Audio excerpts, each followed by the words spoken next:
Espião Record, com o apoio Betclic. Muito boa noite, sejam bem-vindos a mais um Espião Record. Já tínhamos saudades aqui do nosso espião Pedro Ferreira. Futebol não faltou, é verdade, Pedro. Tivemos seleção, tivemos Taça de Portugal, tivemos Champions e Liga Europa para algumas das equipas portuguesas, mas agora é que volta ao campeonato e, portanto, é no campeonato que volta ao Espião Record. Temos muito para prever, muito para analisar, não tanto o que aconteceu nas competições europeias, mas já se sabe que aquelas jornadas a seguir à ressaca europeia, às vezes a ressaca é pior do que noutras alturas. Neste caso, o Benfica perdeu, o Porto ganhou, o Sporting empatou, portanto, resultados para todos os gostos. O Braga perdeu frente ao Real Madrid, mas aqui vamos falar de três grandes, Benfica, Sporting, Porto. Vamos começar por aí. Benfica que joga primeiro, Pedro.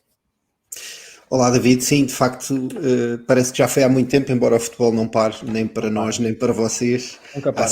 Há sempre mais um joguinho para analisar. Eu trago aqui, de facto... Mas nós gostamos disso, Pedro, nós gostamos. Futebol sim, é um vício. Aliás, já nem sequer há verão sem futebol. Antigamente o verão era um bocadinho mais sem futebol e depois dava aquela ressaca. Mas agora já nem isso. Temos sempre futebol. Os jogadores não gostam muito porque, do ponto de vista físico, têm que se queixar que já fazem jogos a mais e têm alguma razão. Mas, por enquanto, vamos acompanhando este calendário louco e temos o regresso da Liga. Obviamente, como tu disseste e bem, a seguir a uma jornada europeia é sempre, digamos, um joker. Nunca sabemos bem o que é que vai suceder e não é só em Portugal. Por essa Europa fora, muitos emblemas até com arsenais bem mais fortes do que os clubes portugueses. Por vezes vêm-se aflitos no jogo a seguir e, portanto, vamos ver que consequências é que estes jogos terão para os três grandes, mas vamos já falar sobre isso. Começamos então pelo Benfica, que obviamente teve mais uma derrota traumatizante na Europa.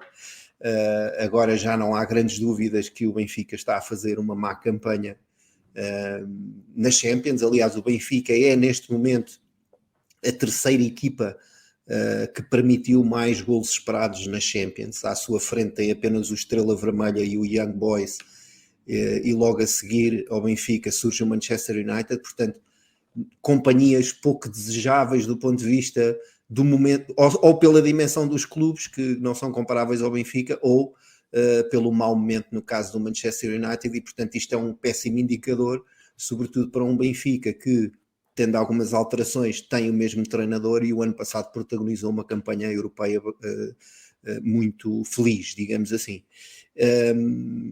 E é assim, tendo em conta que agora o Benfica regressa ao campeonato onde leva 7 vitórias consecutivas, poderíamos pensar em falar de um Benfica bipolar, mas a verdade é que existem indicadores comuns entre o desempenho do Benfica na Champions e aquele que tem tido no campeonato, que deixam um alerta que devia fazer pensar Roger Schmidt e que deve preocupar os benfiquistas. É que existe uma característica comum no desempenho do Benfica, sobretudo face ao ano passado, que se nota nas duas provas. A única diferença é que na Champions, dado o grau de exigência dos adversários que defronta, isso torna-se muito mais evidente, que é o facto do Benfica estar muito mais permissivo defensivamente. Do ponto de vista coletivo, ou seja, não estamos a falar só sobre a defesa. Aliás, na defesa tem um guarda-redes que tanto na Champions como na Liga já começa a contribuir com números que disfarçam um bocadinho essa permeabilidade, mas a verdade é que o Benfica, por exemplo, eu já referi, terceira equipa que permitiu mais perigo na Champions, sofreu metade dos golos que deveria ter sofrido até agora, atenção. Mas na Liga o cenário não está muito melhor. O Benfica neste momento é apenas a sexta equipa que permitiu menos perigo, menos golos esperados, tendo à sua frente, para lá de Porto e Sporting nos primeiros lugares desse ranking, como previsível, precisamente o seu próximo adversário, o Casa Pia. O Casa Pia nestas 8 jornadas permitiu menos perigo do que o Benfica, menos probabilidade de golo nos remates que enfrentou. E isso é claramente um ponto de surpreendente no desempenho do Benfica, e muito discutido até nas redes sociais e entre os adeptos, nomeadamente na composição do meio-campo, mesmo da frente de ataque já não ser tão agressiva do ponto de vista de pressão. Isso são temas que têm sido discutidos até por analistas e outros comentadores, e de facto E tem sido também, desculpa Pedro, até nas próprias conferências de imprensa. Hoje Roger Schmidt foi questionado, por exemplo, especificamente sobre o Florentino, que muita gente também diz porque é que Florentino não joga, não é? Porque o ano passado, na época passada, jogava muito, não é? Sim, é assim, de fora nós não temos toda a informação, é difícil compreender por vezes alguns cenários. A verdade é que de facto nós ainda esta semana destacámos esse aspecto porque achámos muito curioso. O Benfica é também, ou era antes do início da jornada, a equipa mais driblada da Champions, que é algo que nós vimos há uns anos, ainda na fase de Bruno Lage, suceder ao Benfica, que seguia na liderança e perdeu esse campeonato na segunda época de Bruno Lage, precisamente numa fase em que Florentino deixou de ser opção para o treinador benfiquista. É mais do que personalizar no jogador como se Florentino fosse insubstituível. A questão não é essa, a questão é o perfil de médio que ele representa e aquilo que trazia na época passada ao Benfica, sobretudo exatamente no quão importante é travar, para uma equipa que joga em ascendente como o Benfica, travar as intenções do adversário logo ali à entrada do seu meio campo. E o Florentino de facto tem características expressas em números, não estamos a falar de cor, que sustentam que é um jogador com essa capacidade. Depois pode não ser tão exuberante na construção, pode não ser um jogador que esteja tão na moda, que por vezes esses fatores também influenciam as decisões dos clubes e dos treinadores, e que até do ponto de vista psicológico pode não estar tão bem, mas isso lá está, são fatores que nós desconhecemos. Mas isto falando no aspecto defensivo, obviamente no aspecto ofensivo, e que são os elementos que nós destacamos aqui, o Benfica continua com muita saúde, pelo menos na Liga Portuguesa. É a equipa, como nós referimos aí, que soma mais conduções progressivas com a bola, ou seja, aquelas conduções com bola em que os jogadores arrancam e reduzem a distância para a baliza adversária em pelo menos 25%, e aqui nós conseguimos logo imaginar Rafa, a preponderância que Rafa tem tido, mesmo o próprio Di Maria, David Neres quando joga, são os jogadores que contribuem muito para este indicador. É também a equipa que cria mais ocasiões flagrantes, ou seja, 1 contra 1 frente à baliza, que são esses 2.8, ou seja, no fundo 3 ocasiões por jogo, um pouco perdulária, só aproveitou 33% destas ocasiões que criou, o que o coloca no 7º registro mais baixo de aproveitamento deste tipo de lances, e portanto, ou seja, é uma equipa que continua a criar perigo e é a equipa que cria mais perigo, mais golos esperados na Liga, não aproveita tão bem como o fazia o ano passado, um ano em que até João Mário disputou a tabela de melhores marcadores, e no ponto de vista defensivo não está tão bem. Quem é que vai encontrar? Vai encontrar um Casa Pia que vem de 2 derrotas consecutivas, soma 3 derrotas, tem apenas 2 vitórias, mas depois tem indicadores de solidez defensiva muito interessantes e que podem complicar a vida do Benfica, até porque destas 3 derrotas apenas uma ocorreu fora, para o Casa Pia, ou seja, é um visitante normalmente problemático, nunca perdeu sofrendo mais do que 2 golos, o que só sucedeu também 2 vezes, uma delas contra o Sporting, que perdeu 2-1 em casa. Tem o segundo guarda-redes, o Ricardo Batista, que, com mais defesas na Liga, só o guarda-redes do Farense soma mais defesas do que o Batista, e também tem só 7 golos sofridos, devia ter sofrido 8 à luz dos tais golos esperados que eu tanto falo, mas são números baixos, tanto os esperados como os sofridos são números baixos para uma equipa que supostamente não luta pelos lugares cimeiros, e lá está, um número inferior àquele que o Benfica acumulou nestas jornadas. Portanto, digamos que para ressaca da Champions League para o Benfica, o regresso à Liga poderia ter um desafio mais complicado, mas não deixa de ser um adversário que, consoante o decorrer do jogo, pode trazer complicações. Muito bem, tudo bem explicadinho do Benfica Casa Pia, este sábado às 6 da tarde. Vamos ao jogo seguinte, é depois no domingo, 29, 8h30, Vizela Porto. Pedro, o que é que podemos esperar? Bom, aqui o Porto vem obviamente mais moralizado da sua jornada europeia, primeira hat-trick da prova para o Evan Nilsson, que estava a precisar tanto de regressar a bons momentos após as complicações físicas que tem tido. Segundo, em 3 jornadas tem 2 jogadores eleitos como jogador da semana na prova, outro indicador muito interessante, mas recordando o jogo, sabemos também que tivemos quase 2 dragões na Bélgica, um da primeira parte, um da segunda parte, e isso continua a ser um sinal de que o Porto também, e eu penso que isso é transversal aos 3 grandes, isto aqui já é uma opinião subjetiva, penso que nenhum dos 3 grandes está a apresentar um futebol que poderemos dizer que é muito superior ou muito impressionante até agora no arranque da Liga. O Porto é mais um caso, embora registre algumas melhorias. Nós destacamos aí esse 9.4, porque se te recordares, uma das coisas que eu referi logo no início da temporada, e ainda na ressaca da saída do Otávio, que era um jogador muito importante para este indicador, o Porto estava cá em baixo no somatório de ações defensivas que conseguia somar logo no meio campo adversário, que era algo em que o Porto era líder nas últimas 2 temporadas sob o comando do Sérgio Conceição.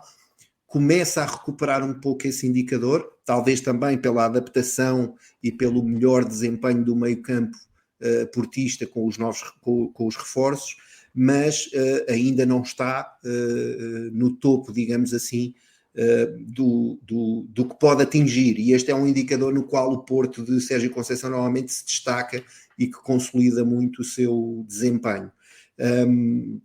Mas vai também encontrar um Vizela que não só historicamente tem dificuldades frente ao Futebol Clube do Porto, nunca venceu, apesar da amostra de jogos do total de jogos ainda ser curta, nunca venceu o Futebol Clube do Porto, mas também convém referir que o Vizela, tendo já defrontado o Sporting e o Benfica, perdeu sempre pela margem mínima.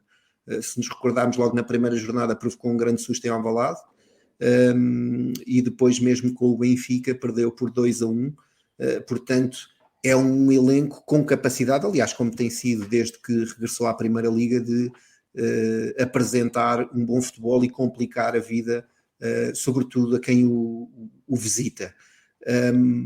O Porto, outro ponto em que está claramente melhor, mas este desde o início, e não deixa de ser surpreendente, tendo em conta as lesões e as indisponibilidades que tem tido no setor defensivo, agora novamente com lesões na lateral esquerda, sobretudo, que podem até levar o Sérgio Conceição a ter que improvisar, é o facto de ser a equipa que menos perdas de posse tem no seu terço defensivo, portanto, que menos erros comete nessa zona a nível do passe, e esse é um comportamento clássico de um candidato ao título. Portanto, lá está, o Porto, obviamente, deslocando-se é sempre uma saída mais complicada, vem com mais motivação, e é claramente favorito frente a um Vizela que também é pouco concretizador, como nós destacamos aí, mas é um jogo que requer alguma atenção. Curiosamente, o ano passado o Porto só venceu por apenas 1-0 em Vizela, com um golo com um golo marcado por um goleador, entre aspas, com o qual não pode contar, que é o Ivan Marcano. Aos 90 minutos, que também é outra coisa que tem acontecido muito esta época, que é o Porto ganhar os jogos nos instantes finais.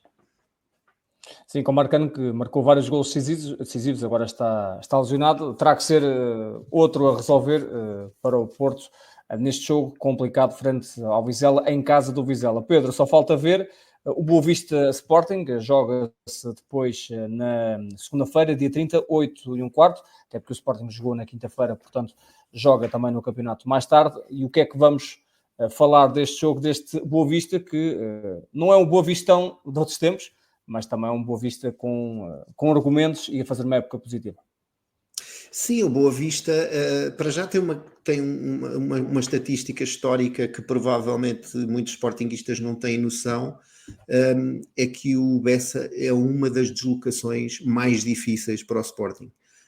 nomeadamente a terceira, ou seja, o Sporting venceu apenas 25% dos jogos nas deslocações que teve ao Bessa, historicamente, e atenção que na Luz venceu 22%, portanto é uma diferença muito curta, que aproxima muito a dificuldade destas deslocações para o Sporting, e depois no topo surge o Dragão, ou o antigo Estádio das Antas, onde o Sporting só venceu 16% dos jogos. Portanto, é um jogo tradicionalmente muito complicado para o Sporting. Prova disso é o jogo do ano passado. O Sporting perdeu no Bessa com 2 golos do Bruno Lourenço.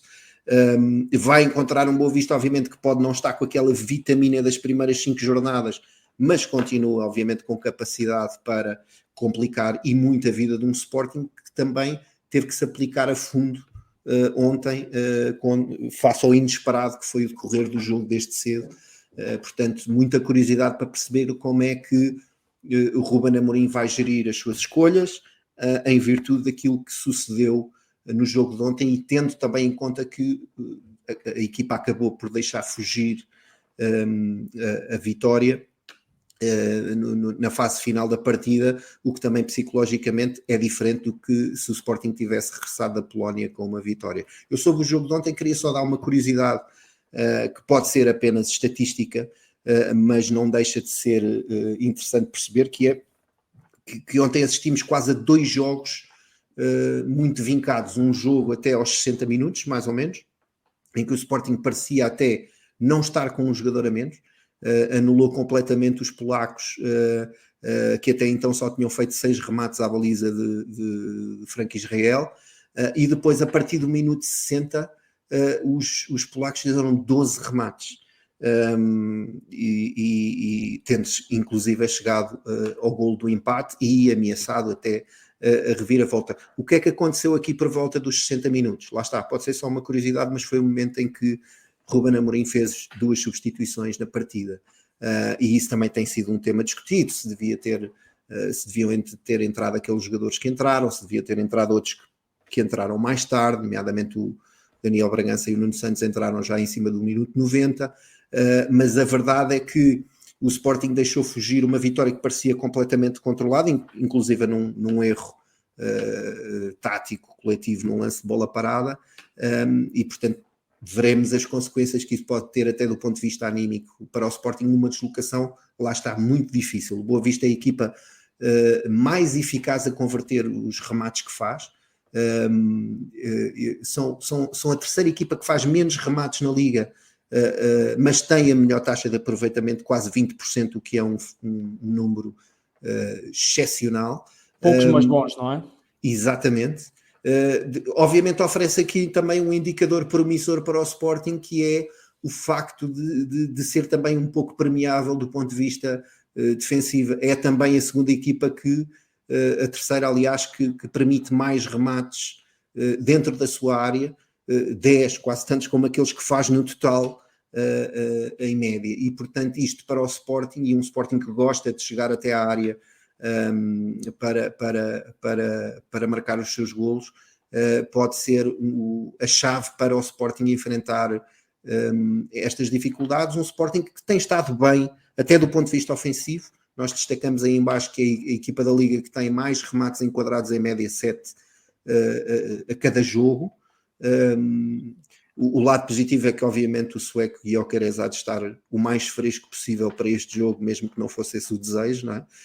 Em virtude do que sucedeu no jogo de ontem, mas eu diria que, obviamente, o Sporting tem o desafio mais complicado na ressaca europeia, que os 3 grandes vão enfrentar neste regresso da Liga.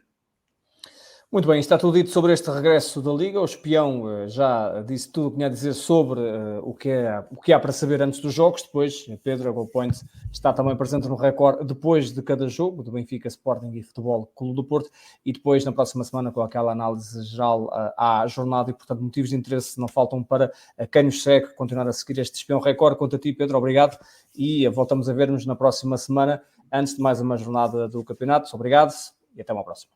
Até à próxima.